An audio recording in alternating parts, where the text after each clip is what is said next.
The room gets quiet, out of sight. But what if toys jumped off the shelf and started talking to themselves? The teddy stretched and shook his head. The race car zoomed under the bed. The robot beeped, let's make a plan. The doll said, clean up while we can. Do they party? Do they play? Do they practice for the day?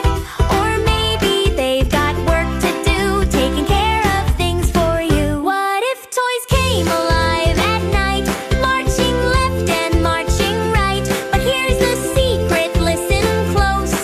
They like clean rooms the most. Pick them up before you sleep. Promises you always keep. Happy toys are neat and bright, ready for fun in the morning light.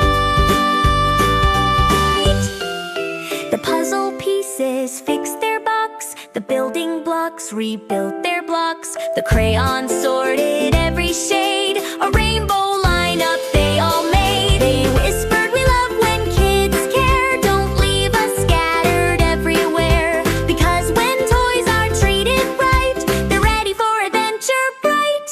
What if toys worked while you snore, keeping ready for much more?